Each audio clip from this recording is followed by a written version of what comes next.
제가 설교하러 나오고 주제가 다음 세대면 이음학교 이야기 하시겠구나, 또 이렇게 생각하실 수 있을 것 같습니다.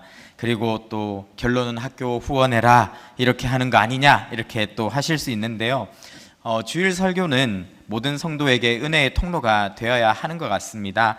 그래서 어떻게 하면 다음 세대와 또 기독 대안학교 이야기를 하면서 모든 분들에게 하나님의 말씀으로 다가가는 설교를 할 수 있을까 고민을 하다가 다니엘을 선택했습니다. 다니엘은 10대의 정계에 입문을 해서 80세가 넘기까지 공직자로 또 최고의 정치 지도자로 쓰임을 받았던 사람이에요. 특별히 그가 살았던 시대는 격변의 시대였습니다. 나라가 망하고 전쟁이 일어나는 때였죠.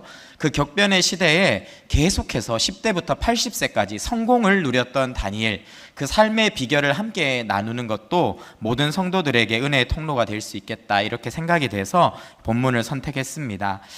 하지만 다음 세대 이야기도 할 것입니다. 왜냐하면 다음 세대에게 우리 교회의 미래가 달려있기 때문이죠. 한국교회가 위기라고 하는 것은 다음 세대 사역에 문제가 생겼다는 거예요. 실제로 우리 다음 세대가 코로나를 전후로 해서 반토막이 났어요.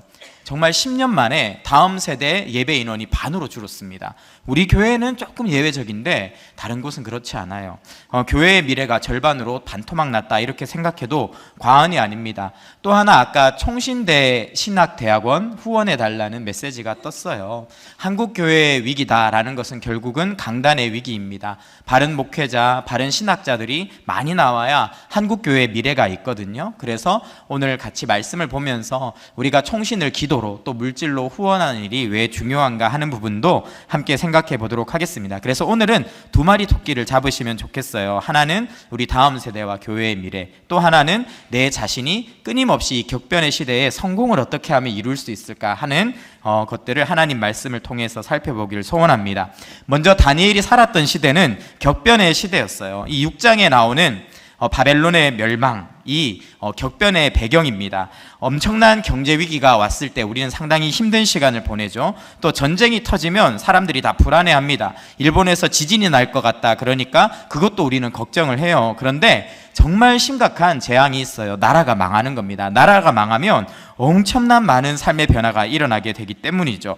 30절과 31절이 오늘 배경이 되는 말씀인데요. 5장 말씀입니다. 같이 읽어보겠습니다. 시작. 그날 밤에 갈대아 왕 벨사살이 죽임을 당하였고 메대 사람 다리오가 나라를 얻었는데 그때의 다리오는 62세였더라. 예, 여기 죽임을 당한 벨사살 왕이 누구냐 하면 바벨론의 왕이에요. 사실 바벨론은 망하지 않을 것 같은 영원한 패권국 같았어요. 바벨론 성 자체에 지금 페르시아가 군대를 몰고 포위를 해가고 있지만 왕은 나라가 망할 거라고 생각 안 했습니다. 왜냐하면 바벨론 성 자체가 유프라테스 강이 이렇게 둘러서 흘러가요. 그러니까 성벽을 타고 오르려면 일단 엄청나게 큰 강을 건너야 됩니다. 그 자체가 엄청난 이 해자의 역할을 하는 거죠. 그런데 그렇게 해서 맞닥뜨린 성벽의 높이가 얼마냐면 90m예요. 그리고 성벽의 두께가 20m예요. 그러니까 이 페르시아의 대군이 몰려와서 나라를 무너뜨리려고 하는데도 왕이 망할 거라는 생각을 안 하고 다니엘서를 보면 뭐랍니까? 밤에 술 파티를 벌이죠. 그런데 하나님이 끊임없이 수많은 성경을 통해서 바벨론이 멸망한다 예언하신 것처럼 하룻밤 만에 망합니다. 이 이야기는 나중에 좀 찾아보세요. 재밌어요. 그런데 뭐 지금 하긴 좀 그렇고, 그런데 어쨌든 다니엘이 자신이 몸을 담고 신하로 섬기고 있는 나라가 완전히 망한 겁니다. 나라가 망하면 어떤 일이 일어납니까? 우리가 일제에게 나라를 뺏겼을 때 먼저 경제적인 수탈을 당했죠. 쌀 다 뺏기고 광물 뺏기고 여러 가지 우리나라가 가지고 있는 재산들을 다 빼앗겼습니다. 토지를 다 몰수당해서 모든 국민들이 소장농이 되었죠. 그런데 그게 끝이 아니었어요. 사람도 빼앗아 갑니다. 강제징용을 해가서 탄광에도 집어넣고 전쟁터에도 집어넣고 여성들은 위안부로 끌려가고 그런 일들이 일어났죠. 그것이 끝이 아니었어요. 정신까지 수탈했습니다. 창씨개명을 해서 이름을 바꿔버리고 한국어를 쓰지 못하게 하고, 그래서 내외에서 완전히 모든 것을 빼앗아가고 잃어버리게 만드는 것이 망국인데요. 이 망한 상황에서 다니엘이 어떤 일을 경험했습니까? 망했습니까? 그렇지 않은 거예요. 오히려 엄청난 성공을 이루었습니다. 6장 1절 2절 말씀 같이 읽어보겠습니다. 시작. 다리오가 자기의 뜻대로 고관 120명을 세워 전국을 통치하게 하고 또 그들 위에 총리 셋을 두었으니 다니엘이 그 중에 하나이라. 이는 고관들로 총리에게 자기의 직무를 보고하게 하여 왕에게 손해가 없게 하려 함이었더라. 네, 무슨 말입니까? 망한 나라의 신하인 다니엘이 새로운 패권국인 페르시아 바사의 총리가 됐다는 거예요. 총리 3명 중에 1명이니까 권력 서열 5위 안에는 든 것 같습니다. 엄청난 성공이죠. 나라가 망했는데 숙청의 대상인 전 정권, 적국의 신하가 중용된다는 것은 사실 거의 불가능해요. 보통 우리나라에도 여야가 정권이 바뀌면요, 전 정권 사람들은 다 잘려요. 숙청당합니다. 그래야 정권이 안정적으로 가기 때문에. 그런데 다니엘은 살아남았어요. 게다가 중용이 됐습니다. 엄청난 성공이죠. 그런데 개인적으로도 굉장히 불리한 조건이었어요. 이때 다니엘의 나이가 80대 중반쯤으로 봅니다. 15살에 포로로 끌려와서 정계에 입문을 했고, 바벨론은 70년 있다가 망한다고 예언했던 것처럼 그렇게 망했거든요. 그러니까 15 더하기 70 하면 적어도 85죠. 그러니까 적어도 80대 중반 언저리 나이가 다니엘의 나이인 거예요. 이번에 미국의 바이든 대통령이 왜 재선을 포기했습니까? 나이가 너무 많아지다 보니까 국민들의 신임을 받지 못하고 이렇게 순발력이 떨어지고 이러다 보니까 물러나는 과정이 있었잖아요. 그러니까 나라가 망했고 전 정권, 전 국가의 신하였고, 이것도 불리한데 80대 정치인으로서는 재기하는 게 거의 불가능한데 권력 서열 5위 안에 들었다. 이거는 엄청난 기적이에요. 우연처럼 보일 수 있지만 이거는 실력입니다. 왜냐하면 15세 때도 똑같은 일이 있었거든요. 유다가 망하고 왕족이었던 그가, 귀족이었던 그가 바벨론의 포로로 끌려갔어요. 쫄딱 망한 겁니다. 인생이 끝장난 것 같았어요. 그런데 그때도 다니엘은요, 국왕에게 조언하는 정치 엘리트로, 바벨론이 망할 때쯤은 나라의 셋째 치리자로 굉장히 큰 성공을 이루어낸 사람입니다. 어떻게 나라가 망하는 이 격변의 상황 속에서 다니엘은 성공을 이루었을까요? 어떻게 끝까지 쓰임받는 인생으로 살았을까요? 그의 인생의 성공의 비결, 그것이 오늘 우리에게도 꼭 필요한, 이 격변의 시대를 사는 우리에게 필요한 지침이 되고, 또 이 격변의 시대를 살아가는 우리 다음 세대에게도 너무 중요한 말씀이 되는 것이죠. 10대부터 80대까지 성공을 계속 이룬 비결 무엇인가? 4가지가 있습니다. 그 중에 첫 번째는 다니엘이 특별한 영, 성령을 소유했다는 것입니다. 먼저 다니엘이 성령을 소유했던 그 모습을 3절 말씀이 보여주고 있어요. 같이 읽어보겠습니다. 시작. 다니엘은 마음이 민첩하여 총리들과 고관들 위에 뛰어남으로 왕이 그를 세워 전국을 다스리게 하고자 한지라. 여기 보면 다니엘이 총리들과 고관들 위에 뛰어났다. 그 나라의 모든 개국 권신들보다 눈에 띄게 앞서 나갔다. 이렇게 이야기를 합니다. 그렇게 탁월할 수 있었던 이유가 뭐냐 하면 마음이 민첩했기 때문이다. 그것이 원인이 되어서 그는 탁월한 정치 리더로서 쓰임을 받았다. 이렇게 이야기를 합니다. 그럼 이 마음이 민첩한 게 그가 성공을 끊임없이 이루어냈던 동력인 거예요. 그럼 도대체 마음이 민첩한 게 뭔가? 이게 단순히 처스술에 능하거나 아니면 계산이 빨랐다는 건가? 이 뜻을 정확히 알려면 성경을 원어에 가장 가깝게 번역한 영어 번역본인 NASB의 마음이 민첩하다 하는 구절을 어떻게 번역했는지를 같이 한번 읽어보겠습니다. 시작. He possessed an extraordinary spirit. 약간 자신이 없어지죠. 그래서 제가 안 읽고 여러분께 부탁을 드린 거예요. 저도 영어만 나오면 왜 이렇게 작아지는지 모르겠어요. 그는 소유했는데 뭘 소유했어요? extraordinary spirit. 뭔가 특별한 스피릿을 소유했기 때문에 이렇게 성공을 거뒀다는 거예요. 그럼 이 스피릿이 뭐냐? 정신이죠. 또는 영혼이에요. 그러면 이게 다니엘이 정신이 특별했기 때문에 하면 그가 남다른 멘탈, 어떤 지성을 가졌기 때문이다가 답이 되는 거고요. 만약에 특별한 영혼을 소유했다는 게 비결이면 달라지는 거죠.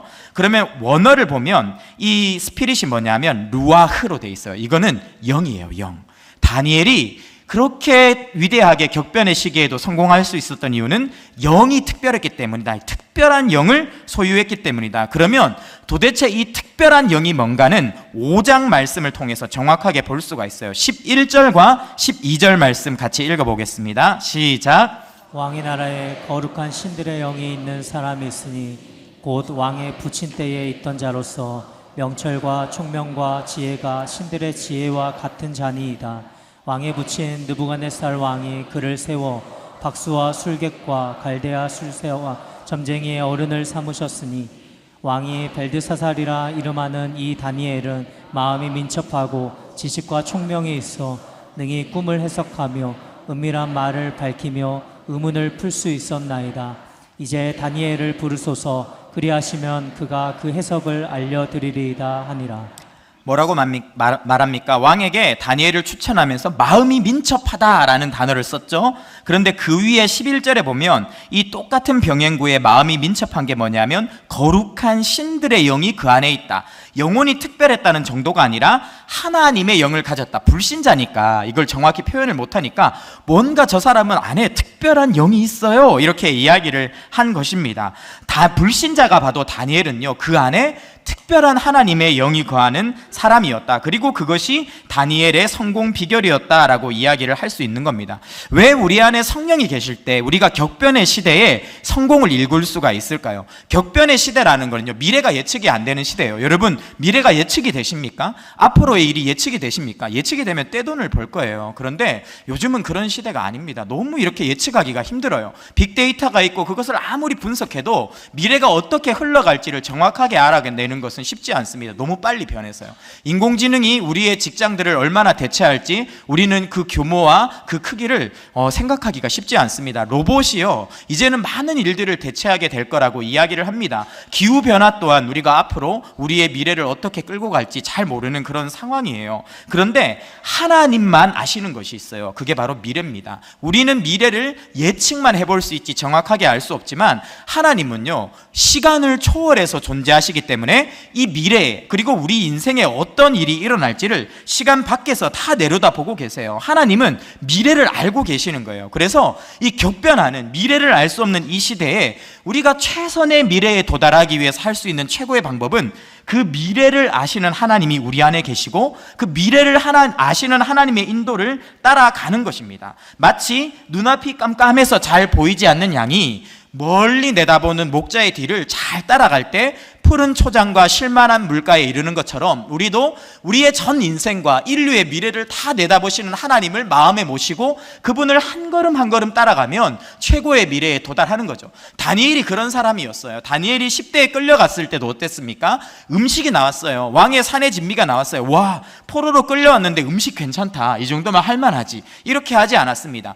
음식 하나를 먹더라도 이것이 내 안에 계시는 하나님을 기쁘게 하는 일인가 생각하면서 채식을 결단하기도 했고요. 자신을 죽이려고 이제 막 모든 박수와 이 술객들이 느부갓네살 왕의 꿈을 못 풀었어요. 그래서 쓸모없는 것들 다 죽여버려야, 그럴 때 칼날이 오는데 그때 다니엘이 막아섭니다. 왕이 너무 급하다고. 내가 왕의 꿈도 맞추고 말을 안 해줘도 무슨 꿈인지 해석까지 할 테니까 조금만 기다려달라. 그렇게 하고 어떻게 했습니까? 믿음을 가지고 친구들과 함께 밤새 기도 모임을 가지고 하나님의 꿈을 알아서 그 시대를 해석했잖아요. 그가 앞으로 내가 총리가 될 거다, 셋째 치리자가 될 거다 몰랐을 수 있어요. 그런데 매 순간 다가오는 위기와 수많은 상황 속에서 일상적인 식사 하나에도 성령 안에서 그분의 인도를 받으면서 한 걸음 한 걸음 걸어가니까 그는 아름다운 미래, 성공하는 미래라는 최종 종착지에 도착을 하게 되었던 것입니다. 우리와 우리 자녀들이 이 시대에 귀하게 쓰임받는 첫 번째 조건은 바로 성령을 소유하는 것입니다. 우리 안에. 그런데 이게 안 돼요. 이게 안 돼요. 아무도 성령을 소유할 수 없어요. 왜냐하면 우리가 태어났을 때 죄인이었기 때문에 뱃속에서부터 죄를 가지고 태어났어요. 그래서 모든 인간은 거룩하신 하나님을 함부로 자기 안에 모실 수가 없습니다. 그리고 하나님을 모시기는커녕 죄 때문에 하나님의 진노를 받아 영원한 멸망에, 지옥에 빠질 수밖에 없었어요. 그런데 하나님이 우리를 사랑하시는 거예요. 그래서 우리가 멸망하는 걸 기뻐하지 않으시고 어떻게 하셨어요? 하나님의 아들이 직접 사람의 몸을 입고 이 땅에 들어오신 겁니다. 그리고 이 땅에서 우리를 위해 사시다가 모든 기적과 말씀을 베풀고 사시다가 십자가에 우리가 죽어야 되는데 그분이 대신 못 박히신 겁니다. 그래서 우리의 죄가 다 그분에게 전가되었죠. 그리고 그분의 죽음으로 우리의 죄가 그 보혈의 피로 말미암아 씻음을 얻게 된 겁니다. 거기서 끝난 것이 아니라 주님이 3일 만에 부활하셔서 모든 사망의 권세를 깨트리시고 누구든지 예수 그리스도와 그분의 십자가 부활을 믿는 자는 하나님의 자녀가 되는 권세를 선물해 주셨죠. 우리가 예수의 피로 예수 그리스도를 영접할 때 깨끗하게 씻겨지기 때문에 이제 성령이 우리 안에 거하실 수 있게 된 거예요. 그래서 누구든지 예수 그리스도를 나의 구주로 영접하면 주님이 우리에게 성령을 부어주셔서 우리 안에 성령이 내주하는 하나님의 자녀로 살게 해주시는 것입니다. 그래서 정말 중요한 게 뭐냐면요, 계속 복음을 듣는 거예요. 우리 다음 세대가, 우리가, 그리고 우리 어르신들이 정말 하나님 앞에 끝까지 복음에 붙들리고 성령으로 붙들려서 사시려면 복음을 반복해서 다시 듣고 다시 듣는 일이 너무나 중요합니다. 그래서 이인호 목사님께서 항상 설교를 하실 때 예수 그리스도께로 연결을 하고 복음으로 연결을 하시는 것이죠. 우리 아이들에게도 학교에서, 또 우리 청년들에게도 직장에서, 캠퍼스에서 끊임없이 복음이 반복해서 들려지고 예수 그리스도를 영접하는 게 너무나 중요합니다. 지난 금요일 날 며칠 전인데요, 제가 이제 학교에서 많이 바빠서 우리 셋째 딸 이름이 세론이에요. 이음학교 긴급 돌봄에 좀 맡기고 막 일을 하다가 좀 늦게 도착했어요. 그래서 들어가 보니까 이제 세론이가 선생님하고 같이 있더라고요. 그래서 선생님한테 너무 미안해서 빨리 찾고 이제 세론이 집에 데려다 주면서 물어봤어요. 세론아, 오늘 뭐 했어? 이렇게 물어보니까 돌봄 시간에 뭘 배웠대요. 뭘 배웠냐고 물어보니까 저는 우쿨렐레 배웠어, 뭐 코딩 배웠어 이럴 줄 알았는데 복음을 배웠어 이러는 거예요. 깜짝 놀랐어요. 복음을 배웠어? 뭘 배웠어? 물어보니까 잘 들어봐. 우리가 엄마 뱃속에 있을 때부터 죄를 가지고 태어난 죄인이야. 그래서 죽을 수밖에 없어. 근데 하나님이 우리를 사랑하셔서 죄가 없는 양하고 소를 보내주셨어. 그래가지고 그 소의, 양의 머리에 손을 얹고 우리가 기도하면 우리의 죄가 그 죄 없는 양하고 소한테 다 넘어가 이러는 거예요. 이 대속의 원리잖아요. 와, 이 초등학교 2학년 엄청난 걸 배웠어요. 그래서 어떻게 돼? 그 내 죄를 다 짊어진 양을 우리가 이렇게 죽이면 그 양이 내 죄를 대신해서 죽기 때문에 내 죄가 없어져. 그게 복음이야 이러는 거예요. 그게 좀 부족한 거예요. 그래가지고 그게 다야? 거기까지야? 이러니까 선생님이 여기까지 말씀하셨어. 뭘 선생님이 거기까지 말씀하셨겠어요. 다 전해주셨는데 우리 아이의 집중력의 한계가 거기까지였던 것 같아요. 그러니까 그냥 거기까지 듣고 아마 딴짓을 했을 거예요. 그래도 너무 귀한 거예요. 방과 후에 이 나머지 시간에 이걸 들었다는 게. 그래서 아이가 집에 가서 또 엄마한테 이거 안다고 막 설명을 했어요. 그러니까 우리 아내가 또 물어봤어요. 그게 다야? 그러니까 다래요. 그러니까 우리 아내가 그래 잘했어. 그런데 그 양과 소가 바로 예수님이야 하면서 아내가 나머지 복음을 쭉 전해줬어요. 근데 제가 옆에서 지켜보면서 너무 좋은 거예요. 야, 우리 아이가 교회에서도, 가정에서도, 학교에서도 반복해서 복음을 듣고 있다. 이 사실이 제가 너무너무 든든하고 기뻤었습니다. 우리가 정말 이런 공동체를 경험해야 돼요. 우리 아이들이 어딜 가나 복음을 들을 수 있도록 도와줘야 되고, 우리 청년들이 교회에서뿐 아니라 캠퍼스에서도 이런 복음의 공동체에 소속돼야 되고, 정말 우리의 어른들도 직장에서, 일터에서 그냥 열심히 일만 하는 것이 아니라 거기에서 기도 모임을 만드시고 신우회에 소속되시고, 그래서 거기서 다시 한번 말씀을 듣고 복음을 듣는 일들이 계속되는 것, 거기에 성령을 소유하고 살아가는 우리의 소망이 있다, 이런 생각이 들었습니다. 두 번째로요, 다니엘이 성령을 소유한 것만으로 성공한 것은 아니에요. 그것으로는 부족합니다. 두 번째 다니엘의 비결이 뭐였냐 하면 그 자신에게 오셨던 성령으로 충만했던 거예요. 근데 이 충만함은 그냥 이루어지는 것이 아니에요. 오늘 다니엘의 삶에 있었던 거룩한 우선순위인 기도와 말씀의 우선순위가 살아있을 때 성령 충만을 경험할 수가 있습니다. 10대에서 80대까지 그가 끊임없이 성공 가도를 달리며 쓰임받을 수 있었던 이유는 기도와 말씀이 살아있었기 때문입니다. 먼저 다니엘이 하나님 말씀의 우선순위가 선명했다는 것을 보여주는 오늘 본문의 말씀이 있어요. 지금 어떤 상황이냐 하면 다니엘이 만국의 신하였는데 갑자기 총리로 발탁이 됐어요. 그리고 나서 갑자기 그 나라 3명의 총리 중에 탑1으로 왕이 세우려고 하는 거예요. 그러니까 이 개국 공신들이 엄청 열받았어요. 이 나라가 여기까지 설 때까지 전쟁터에서 피 흘리고 싸운 건 자기들인데 전 나라 적국의 신하를 우리 머리 꼭대기에 세운다니까 남자들의 질투도 이게 보통이 아니에요. 막 이가 갈리는 거예요. 어느 정도로 화가 났냐, 그래서 어떻게 죽이려고 함정을 팠느냐. 7절 말씀 같이 읽어보겠습니다. 시작.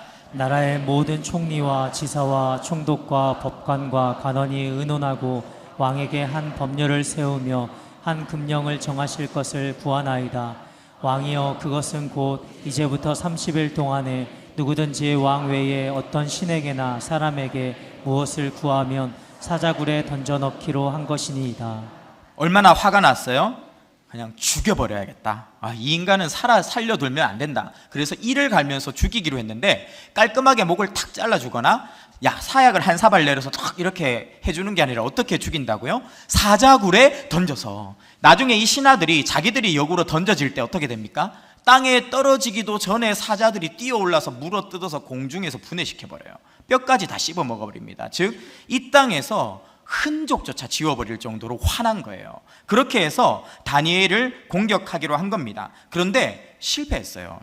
처음에 그의 모든 신상을 털어서 흠을 잡아서 낙마시키려다가 실패하다가 이제 사자굴에 던지기 위해서 함정을 파는데 어떤 함정을 팠냐 하면 100% 통하는 함정, 바로 다니엘에게 하나님의 말씀을 가지고 함정을 파면 걸려들 거다. 얘가 하나님의 말씀을 버리는 일을 하게 만들면 얘는 그것을 원하지 않고 거부하고 우리가 판 함정에 걸려서 사자굴에 던져질 거다. 이렇게 생각을 한 겁니다. 5절 말씀 읽어보겠습니다. 시작. 그들이 이르되 이 다니엘은 그 하나님의 율법에서 근거를 찾지 못하며 그를 고발할 수 없으리라 하고. 그래서 어떤 함정을 팠습니까? 다니엘에게 하나님 말씀을 저버리는 법을 지키게 하는 거예요. 무슨 말입니까? 하나님이 신이 아니라 왕이 신이고, 그래서 30일 동안은 다른 신에게 기도하지 말고 왕에게 기도해서 응답받게 합시다. 이런 법을, 국법을 통과시킨 겁니다. 다니엘에게 이것은요, 하나님 율법 계명인 10계명의 1계명과 2계명을 버리게 하는 것이었어요. 그런데 원수들이 보기에 뭘 확신한 겁니까? 다니엘은 죽으면 죽었지 10계명은 어기지 않는다. 하나님의 말씀은 버리지 않는다. 실제로 다니엘은요, 이 말씀을 적극적으로 거절합니다. 이 국법을 적극적으로 거절하고 창문을 열어놓고 기도하는, 그런 목숨을 건 말씀을 붙잡는 삶을 살아가죠. 두 번째로 다니엘에게 있었던 우선순위는 기도였어요. 10절 말씀 같이 읽어보겠습니다. 시작. 다니엘이 조서에 왕의 도장이 찍힌 것을 알고도 자기 집에 돌아가서는 윗방에 올라가 예루살렘으로 향한 창문을 열고 전에 하던 대로 하루 3번씩 무릎을 꿇고 기도하며 그의 하나님께 감사하였더라. 하나님 말씀대로 하나님 외에 다른 신을 섬기지 않고 하나님께만 기도하기로 결단했을 뿐 아니라 30일만 기도를 안 하고 참으면 그냥 살 수 있거든요. 저 같으면 그냥 지혜롭다는 미명하에 집에서 이불 덮고 누워서 속으로 기도할 거예요. 그래도 살 수 있는데 다니엘은요, 창문을 열어놓고 기도했대요. 여러 가지 생각을 왜 그렇게 했을까? 굳이 지혜롭지 못해 보이는데 의미가 있는 거예요. 유대 민족의 리더로서, 정치 지도자로서 잘못된 국법에 자기가 정면적으로 저항하는 모습을 보여주는 겁니다. 자기의 삶을 통해서 하나님의 율법을 거스르는 악한 세상과 싸우는 것이죠. 근데 그 기도할 때 어떻게 기도합니까? 첫 번째, 왕의 조서에 도장이 찍힌 것을 알고도 기도했대요. 기도하면 죽는다는 것을 알고도 공개적으로 기도한 거예요. 내가 하나님 앞에 기도하는 것을 멈출 바에는, 나의 기도를 빼앗길 바에는 죽겠다, 이렇게 결단한 겁니다. 기도에 생명을 걸고 우선순위를 지킨 거죠. 또 어디서 기도했습니까? 자기 집에서 기도했대요. 제가 여기 계신 우리 성도님들 중에 기도의 고수가 계실 거라고 생각해요. 기도의 고수들의 특징이 뭐냐면요, 집에 기도처가 있어요. 집은요, 기도가 쉽지 않은 공간입니다. 저도 밤에 기도하려고 이렇게 잠자리에 누워서 기도하려고 하면 하나님 앞에 딱 기도하잖아요. 5분 넘기기가 쉽지 않아요. 이렇게 어떻게 그렇게 잠이 오는지 몰라요. 상 누우면 이렇게 하다가 벽에 베고 그냥 자게 됩니다. 그런데 다니엘은요, 자기 집이 하나님 앞에 무릎을 꿇고 생명을 걸고 기도하는 공간으로 딱 정해져 있는 거예요. 이거는 보통 기도의 경지가 아닙니다. 그리고 어떻게 기도했대요? 전에 하던 대로 하루 3번씩 기도했다. 그에게 기도는 어쩔 수 없이 하는 일이 아니라 생활 습관이었고 호흡과 같은 것이었다. 이렇게 이야기를 하는 겁니다. 총리로 얼마나 바빴겠어요. 정치 지도자로서 얼마나 정신없이 달렸겠어요. 결과물이 좋았으니까 왕이 쓰는 거잖아요. 그러면 결과물을 내려면 뼈를 갈아 넣어야 돼요. 그런데 그런 속에서도 흔들리지 않는 기도의 중심을 갖고 있었던 사람, 그 사람이 다니엘입니다. 누구보다 바빴지만 기도로 세상을 이겼던 사람이 다니엘이죠. 우리는요, 진짜 바쁜 시대를 살아요. 대한민국은 바빠요. 얼마나 바쁘냐 하면 백수도 과로사하는 나라가 우리 대한민국입니다. 다 바빠요. 여러분 엄청 바쁘시죠? 다람쥐 쳇바퀴 돌듯이 막 팍팍팍팍 돌아가요. 그래서 이 자리에서 송구영신 예배한 지 얼마 안 된 것 같은데 정신없이 살다 보니까 벌써 9월이 눈앞에 와 있어요. 시간이 어떻게 가는지를 모르는 나라. 대한민국입니다. 그런데요, 하나님은요, 우리가 그렇게 다람쥐 쳇바퀴 돌듯이 막 뺑글뺑글 돌다가 망가지는 걸 원치 않으세요. 하나님이 원하시는 우리의 삶의 형태는 태풍이에요. 남들처럼 빙글빙글 돌면서 살 수 있어요. 그런데 태풍과 다람쥐 쳇바퀴의 차이가 뭐냐면요, 태풍은요, 선명한 눈이 있어요. 앞으로 여러 가지 태풍들이 우리나라에 올 텐데 일기예보 때 태풍의 눈 한번 보세요. 동그란 게 가운데 있거든요. 그런데 이 동그란 눈이 똑바르고 선명할수록 강한 태풍이에요. 하나님이 우리에게 원하시는 정말 바쁜 삶, 정말 분투하는 삶은 뭐냐면 고요한 중심이 살아있는 삶이에요. 말씀과 기도의 고요한 시간이 다니엘처럼 우리의 삶 속에 선명하게 살아있잖아요. 그러면 그냥 빙빙빙 돌지 않아요. 태풍처럼 영향력 있게 돌아갑니다. 태풍은요, 바람이 어떻게 불어요? 밖에서 태풍의 중심 안으로 빨려 들어와요. 정말 하나님과의 경건의 시간이, 고요한 시간이 살아있는 사람들은요, 빨아들입니다. 세상을 이끌어드립니다. 사람들을 리드합니다. 그러면서 강력한 영향을 미치면서 살아가는 것이죠. 태풍처럼 하나님과의 고요한 시간이 살아있어서 강력한 영향을 미치며 살아가는 우리 성도님들 되시기를 축원합니다. 세 번째 다니엘의 성공의 비결이 뭐냐면요, 그렇게 성령의 충만함을 받아, 교제를 통해 하나님의 영으로 충만함을 받아 거룩한 성품의 열매를 맺었다는 거예요. 정말 성령으로 충만하여 성령과 일상생활 속에서 늘 동행하는 사람들이 누리는 게 뭐냐면요, 성령의 열매가 맺히는 거예요. 근묵자흑 근주자적이라는 사자성어가 있습니다. 이게 뭐냐면요, 그 사람이 가까이 하는 것을 닮아간다는 거예요. 영향을 받는다는 거예요. 부부끼리 서로 닮아가죠. 친한 친구의 언행을 닮아갑니다. 부모의 모습을 자녀가 닮아가죠. 마찬가지로 우리가 우리 안에 성령을 모시고 그 성령으로 충만하여서 그분과 동행하면서 살면요, 우리의 삶에서 성령님을 닮은 하나님의 성품들이 나타나고 그 성품이 일하는 시점들이 나타난다는 겁니다. 오늘 다니엘에게서 나타나는 하나님의 성품이 잘 드러나는 말씀 4절에 있습니다. 같이 읽어보겠습니다. 시작. 이에 총리들과 고관들이 국사에 대하여 다니엘을 고발할 근거를 찾고자 하였으나 아무 근거 아무 허물도 찾지 못하였으니 이는 그가 충성되어 아무 그릇됨도 없고 아무 허물도 없음이었더라. 다니엘이 중용되는 것을 보고 화가 난 이 개국 공신들이요, 다니엘에게 너무 화가 나서 엄청난 분노의 에너지를 가지고 뒷조사를 했다는 겁니다. 70년에 다니엘의 정치생활, 공직생활을 탈탈 턴 거예요. 만약에 요즘 뉴스였다면 이런 장면이 나왔을 겁니다. 특검이 구성되고 다니엘의 집무실과 다니엘의 집에 이 검사들이 막 이게 영장을 들고 와가지고 막 다 뺏어가는 그런 장면이 나왔을 거예요. 공수처가 동원되고 국정원이 동원돼서 다니엘의 모든 통신 기록과 계좌를 추적하면서 그의 모든 업무 기록과 일상생활까지도 남김없이 탈탈 털고 청문회를 열었는데 흠을 하나도 못 찾았다, 이렇게 이야기를 하는 겁니다. 이거는 거의 기적이에요.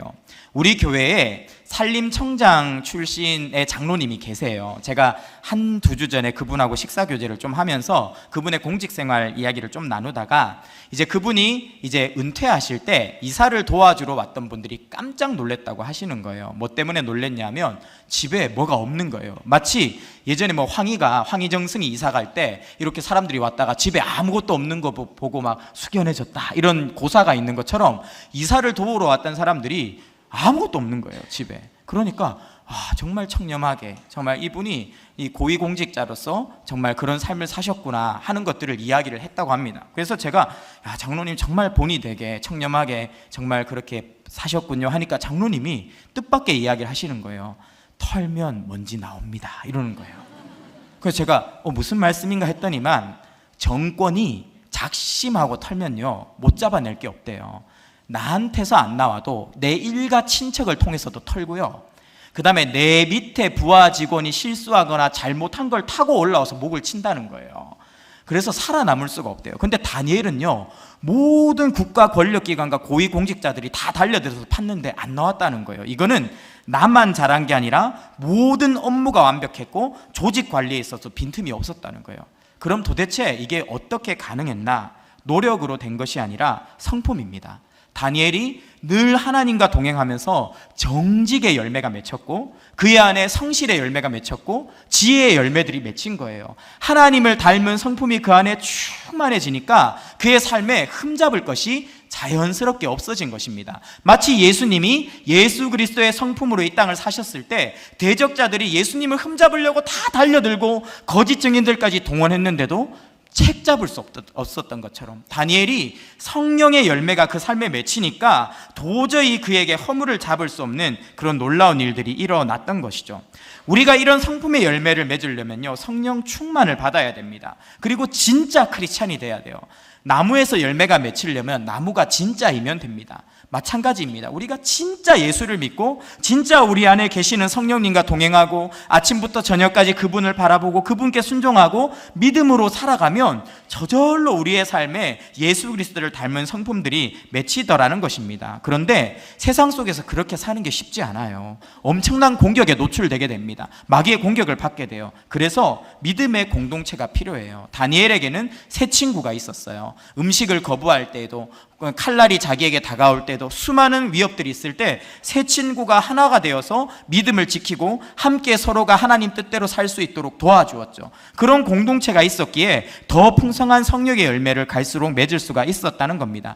다락방과 훈련 공동체가 중요한 이유가 여기에 있어요. 이제 곧 훈련사역 개강합니다. 여러분, 그 개강하는 훈련사역 공동체 안에서 하나님 안에서 서로가 서나갈 수 있도록 도와야 돼요. 다락방 안에서 주일에 전해주신 이인호 목사님 말씀을 붙들고 어떻게 우리가 일상 속에서 계속 하나님 말씀대로 살 수 있을까를 고민하면서 함께 가야 됩니다. 우리 다음 세대에게도 그런 공동체가 필요해요. 지금 이렇게 대예배를 드려보면 우리 다음 세대 중에 엄마 아빠와 같이 예배를 드리는 친구들이 생각보다 있어요. 그런데 여기에서 은혜 받는 것도 좋습니다. 그런데요, 다니엘처럼요, 함께 신앙을 나눌 수 있는 믿음의 공동체가 있어야 돼요. 그 아이들이 자기 연령에 맞는 친구들과 믿음의 교제를 나누면서 함께 세워지는 거, 이게 너무나 중요하다는 것입니다. 우리 청년들은 캠퍼스에서 그런 믿음의 동역자를 만나야 되고 우리 어른들도 직장에서 그런 신우회를 만나야 되는 것이죠. 저희 집에 세론이가 이음학교, 셋째가 이음학교 다닌다고 했잖아요. 그런데 우리 아내가 참 설교하려고 하니까 이런 간증을 많이 주시는 것 같아요. 저한테 갑자기 그젯밤에 물어봤어요. 여보가 더 사랑의 교회에서 사역하면서 우리 집에서 제일 덕 본 게 뭔지 알아? 이러는 거예요. 그래서 제가 속으로 우리 안에 뭔가 덕 본 게 있나 보다. 혹시 뭐 나의 성숙과 변화? 뭐 이런 식으로 생각하면서 궁금해서 물어봤어요. 뭐가 덕 봤는데? 이렇게 물어보니까 우리 아내가 이렇게 말하는 거예요. 세론이가 이음학교 다니는 거야. 이야기를 하는 거예요. 그래서 제가 깜짝 놀랐어요. 왜 그게 제일 덕본 건데? 세론이 봐봐. 밤에 잘 때마다 얘는 꼭 기도하고 자. 그리고 식사 때도 제일 기도 잘해. 그리고 얘가 어디 갔지? 예. 밤마다 우리가 감사한 거 나누자고 예배 드리자고 제일 먼저 말하고, 그 다음에 차 타고 가면은 항상 찬양 틀어달라고 하고. 우리 첫째랑 둘째는 일반 학교를 다녀요. 그러면 얘네들은 차 타면 정신없는 음악을 틉니다. 막 그래요. 뭐 하나도 못 알아듣지. 근데 막 이러면서 듣고 가요. 그럼 제가 시끄럽다고 이어폰 끼라 하면 이어폰 끼거든요. 근데 우리 세론이는요, 항상 차 타면 찬양 틀어달라 그러고, 그리고 저랑 등교하는데 며칠 전에는 아빠 내 모든 삶의 행동 주안에 부탁해 이러는 거예요. 그래가지고 제가 그걸 틀어주려고 하는데 잠깐 영어로 틀어줘 이러는 거예요. 그래가지고 영어로 찬양을 배웠나 봐요. 그래서 그 찬양을 영어로 찾아서 틀었어요. 그런데 가사가 너무 은혜가 되는 거예요. 하나님이 내 모든 행동을 하나님이 만드시고 내 모든 호흡을 하나님의 호흡으로 만드시는 하나님, 이런 가사가 제 귀에 들렸다니까요. 영어인데. 그래서 제가 엄청 은혜를 받았어요. 우리 자녀가 믿음의 공동체에 소속돼서 은혜 받잖아요. 그 은혜가 역으로 부모한테 와요. 우리 다음 세대가 정말 자신 안에서 믿음을 나누는 교제의 은혜의 공동체가 있잖아요. 거꾸로 그 은혜가 우리 부모에게 흘러온다니까요. 우리 청년들도 마찬가지예요. 우리 부모들이 다락방에서 은혜 받는 게 왜 중요해요? 거기서 우리가 계속 소그룹 속에서 은혜 받으면서 예수 그리스도의 성품을 닮아가면 우리 가정에 흘러가는 거예요. 그래서 반드시 내가 은혜 받는 믿음의 공동체가 있어야 된다. 총신신대원이 왜 중요합니까? 우리 교단 신학교가 왜 중요합니까? 목회자를 키우는 훈련의 공동체예요. 여러분, 신대원에 들어가면 뭐 하는 줄 아세요? 달달 볶아요. 죽는 줄 알았어요. 처음에 합격하자마자 입학도 하기 전에 들어오라 그래가지고요, 히브리어 헬라어를 한 달씩 가르치는데 이 히브리어랑 그리스 말을 한 달 만에 배우는 게 가능한지 아세요? 근데 이거 해내라고 잠도 안 재우고 막 가르치는 거예요. 그래서 막 전도사님 막 코피 터지고요. 병원 막 실려가고 막 그래요. 그렇게 배웠어요. 그리고 나서 또 뭐 하는 줄 알아요? 기도의 영성을 키운다고요. 새벽 기도가 의무예요. 그래서 아침 6시가 되면 그렇게 밤늦게까지 공부하고 기도하던 전도사님들이 자 좀비처럼 일어나가지고요. 이렇게 앞사람 뒤를 따라서 기도해야 하는데 갑니다. 그럼 거기서 매일매일 기도에 출석부를 찍어야 되는데 혹시나 위조할까봐 지문으로 인식해요. 그래가지고 3년 동안 기숙사 살면서 매일매일 지문을 찍는 거예요. 그러면서 나도 모르는 사이에 기도의 사람으로 만들어가는 겁니다. 거기에서 건전한 개혁주의 신학을 배우면서 이인호 목사님도 저도 우리 모든 더 사랑교회 동역자들도 교회를 말씀으로 섬기고 기도로 섬기는 지도자들이 되어가는 거죠. 총신교회 공동체가 정말 하나님 앞에 이렇게 끊임없이 건강하게 세워져 갈 수 있도록 우리의 기도와 후원이 필요합니다. 마지막으로 다니엘이 하나님 앞에 그리고 세상 속에서 끊임없이 쓰임받았던 네 번째 비결이 뭐냐 하면 사람들에게 감동을 주는 삶을 살았다는 거예요. 우리가 하나님을 우리 안에 모시고 말씀과 기도로 그분과 계속 교제하면서 성령님을 닮아가면 성령님의 성품이 열매가 맺혀지고 그렇게 하나님의 성품으로 살아가는 사람들은요, 다른 사람들에게 감동을 주는 사람이 됩니다. 매력적인 사람이 됩니다. 오늘 다니엘에게 그 매력에 푹 빠졌던 사람이 한 명 소개되고 있어요. 누구냐 하면 다리오 왕입니다. 13절과 14절 말씀 같이 한번 읽어보겠습니다. 시작. 그들이 왕 앞에서 말하여 이르되 왕이여 사로잡혀온 유다 자손 중에 다니엘이 왕과 왕의 도장이 찍힌 금령을 존중하지 아니하고 하루 3번씩 기도하나이다 하니 왕이 이 말을 듣고 그로 말미암아 심히 근심하여 다니엘을 구원하려고 마음을 쓰며 그를 건져내려고 힘을 다하다가 해가 질 때에 이르렀더라. 왕이 자신을 속이고 신하들이 함정을 받고 거기에 대표적으로 넘어뜨리려 했던 사람이 다니엘이다 하는 걸 알고 너무 큰 충격을 받았어요. 그런데 다니엘을 법적인 이 구속력을 가진 실제법으로 실정법으로 지금 사형을 시켜야 되는 상황이니까 거기서 건져내려고 어떻게 했다고요? 국정에 써야 될 모든 에너지를 하루 종일 다니엘을 구하는 방법을 찾다가 안 되니까 야근을 왕이 띈 거예요. 그러다가 이제 끝까지 건지지 못했어요. 그러자 18절에 어떻게 됩니까? 같이 읽어보겠습니다. 시작. 왕이 궁에 돌아가서는 밤이 새도록 금식하고 그 앞에 오락을 그치고 잠자기를 마다하니라. 철야 당직을 서는 겁니다. 그리고 밥도 안 먹는 것이죠. 혹시 여기도 직장인들이 많이 계신데 나에게 위기가 닥치거나 내게 문제가 생겼을 때 우리 회사 회장님이 나를 위해서 하루 종일 뛰어다니고 야근을 하시고 당직을 서시고 식사도 안 하시더라. 한번 손들어 보시겠습니까? 저도요 자신이 없어요. 이인호 목사님이 자신이 없으면 제가 그렇게까지 목사님께 감동을 못 드렸던 것 같아요. 그런데 다니엘은 달랐어요. 자기의 상급자인 한 나라의 왕이 다니엘을 위해서 밥도 안 먹는 거예요. 왜 그랬을까요? 다니엘이 좋은 거예요. 당신이 필요한 거 이상으로 다니엘에게 빠진 거예요. 다니엘의 팬이 된 겁니다. 그런데 그 사랑하는 다니엘이 죽게 생겼으니까 밤을 새는 거죠. 제가 어렸을 때 아플 때 저희 어머니가 저를 밤새 간호해 주셨던 기억이 나요. 머리에 물수건 계속 갈아서 올려주시고 열나면 해열제 먹여주시고 이랬던 어머니가 기억나거든요. 왕이 다니엘을 진짜 좋아한 거예요. 왜요? 그의 삶이 다른 거예요. 다른 정치인들과 다른 거예요. 그를 보면 볼수록 그에게 빠져드는 거예요. 그래서 다니엘을 어떻게든 지켜내고 싶었던 겁니다. 다니엘을 정말 왕이 좋아했다는, 다니엘에게 푹 빠졌다는 또 다른 증거가 있어요. 다니엘의 말에 엄청나게 영향을 받았어요.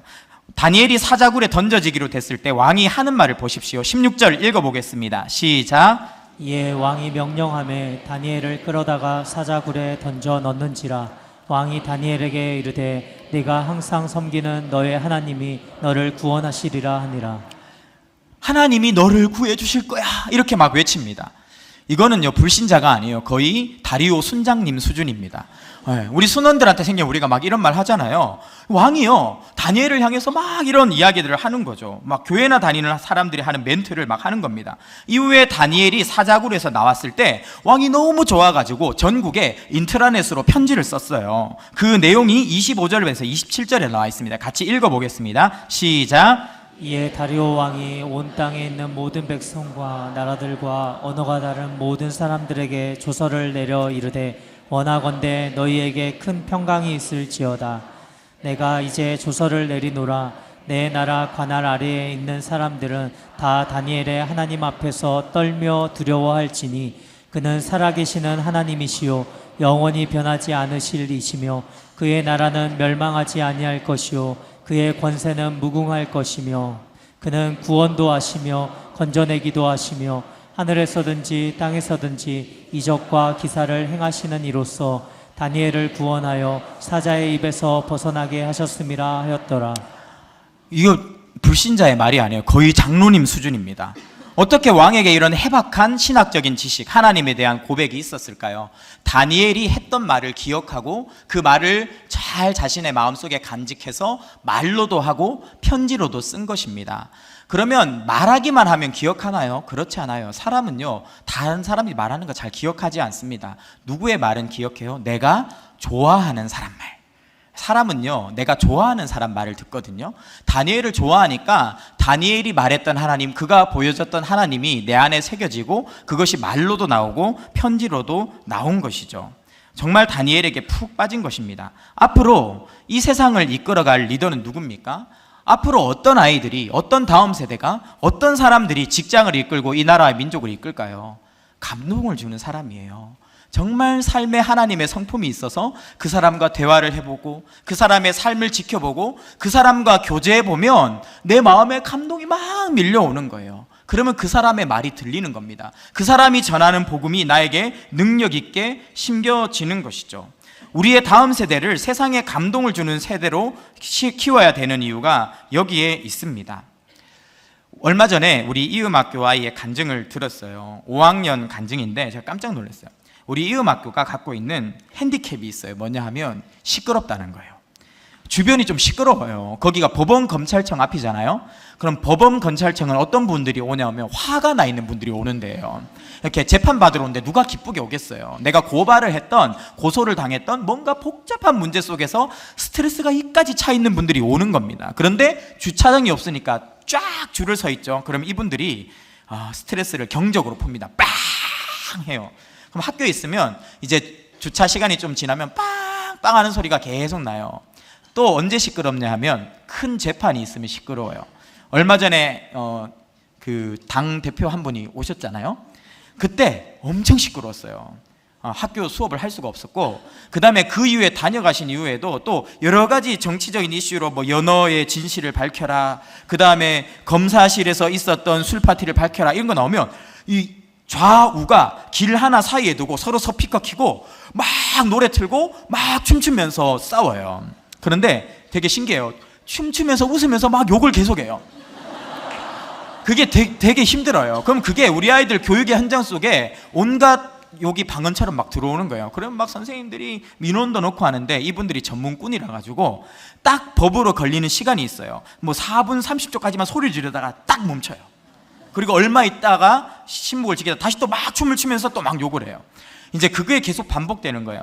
그래서 사회 시간에 선생님이 너무 힘드니까 애들이 막 머리를 부여잡고 막 집중하려고 했으니까 선생님이 안타까워서 아이한테 물어봤어요. 얘들아, 왜 우리 학교는 법원 검찰청 앞에 있을까? 공부하기 좋은 환경이면 좋았을 텐데 너희는 하나님의 뜻이 뭐라고 생각하니? 이렇게 물어봤어요. 그러니까 애들이 대답을 하는데 이런 대답을 하는 거예요. 자유는 어렵게 얻은 것이고 선물이라고 좋게만 생각했는데 그 자유로 타인에게 피해를 끼칠 수 있다는 걸 깨달았어요. 5학년. 다른 아이는 또 이렇게 대답했어요. 세상을 회복하고 사람을 살리려면 이런 일들을 마주하고 알아야 하기 때문인 것 같아요. 다른 초등학교 친구들은 이런 일이 일어나는 것도 알지 못하고 관심도 없겠지만 우리는 그리스도인이니 이런 일에 관심을 가져야 한다고 생각합니다. 5학년. 세 번째 아이가 또 이렇게 대답했어요. 우리는 이음인이잖아요. 세상과 하나님을 연결하려면 세상 한가운데 있어야 돼요. 세상은 이런 곳인 것 같아요. 멋지죠? 제가 우리 아이들이 대답한 걸요, 선생님들을 통해서 듣고 엄청 감동했어요. 목사가 초등학교 5학년한테 감동받기가 쉽지 않습니다. 그런데 우리 아이들이요, 이 이음 공동체에서 153 기도를 매일 해요. 애들이 다 외웠어요.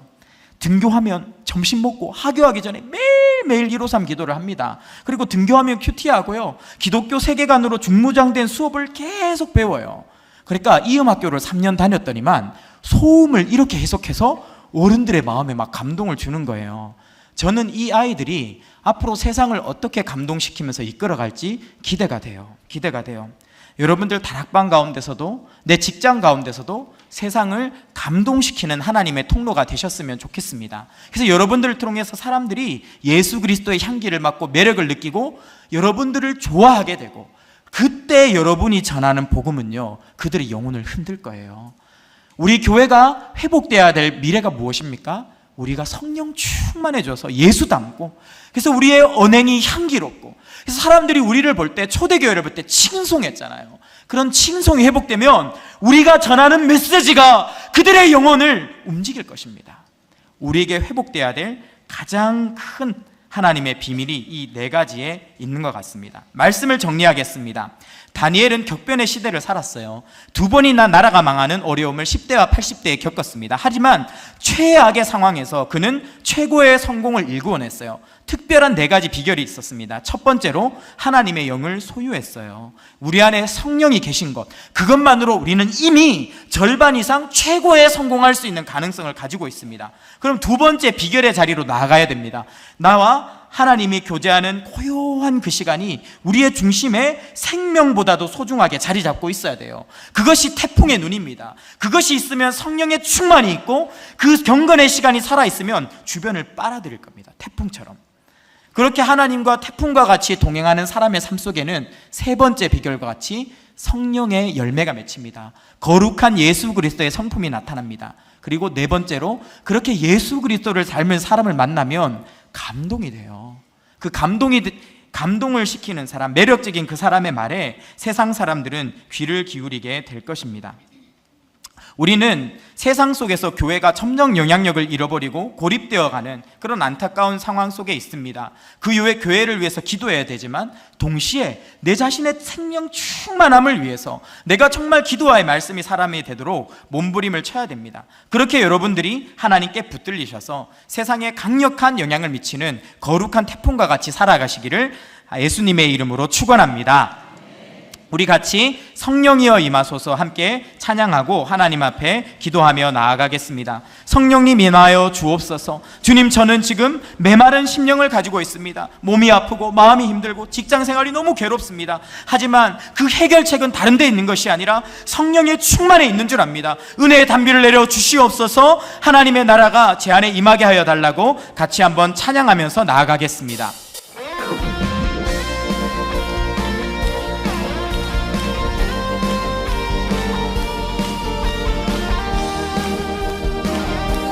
성령이여 임하소서.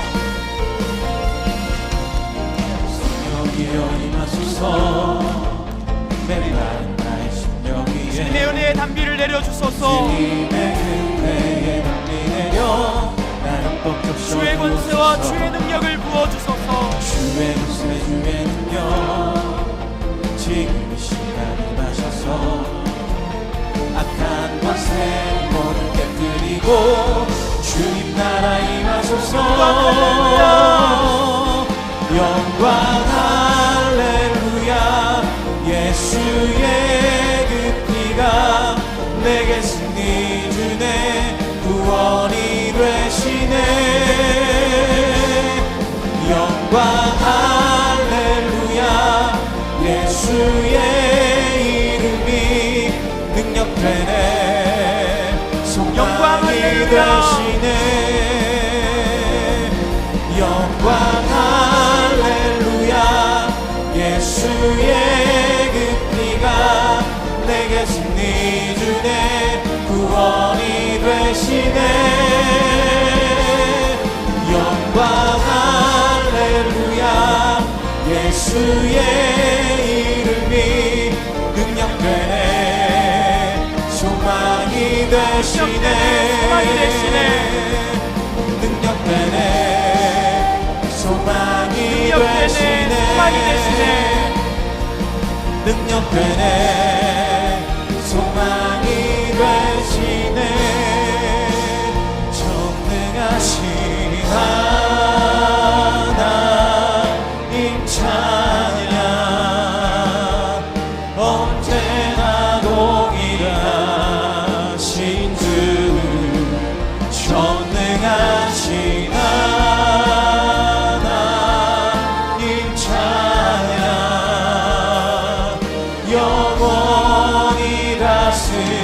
이네. 세 가지 기도 제목 함께 올려드리겠습니다. 격변하는 세상 속에서 신앙의 위기에 놓인 우리를 불쌍히 여겨주시고 우리를 성령으로 충만케 하사 하늘의 권능으로 세상을 섬기고 살리게 하소서. 아멘. 기도와 말씀이 우리의 경건한 생활 습관으로 자리 잡게 하여 주소서. 항상 주님과 동행하며 주님을 닮아 거룩한 성품으로 세상에 감동을 주며 선한 영향을 끼치게 하소서. 아멘. 다음 세대가 다니엘처럼 거룩한 신앙인 탁월한 리더로 세워지게 하시고 우리 교회의 미래준비팀과 이음학교가 이 일에 풍성한 열매를 맺게 하소서. 로잔 대회를 통해 다음 세대 선교의 로드맵이 잘 마련되게 하소서. 아멘. 이 시간 한번 말씀을 기억하며 한 목소리로 기도하겠습니다.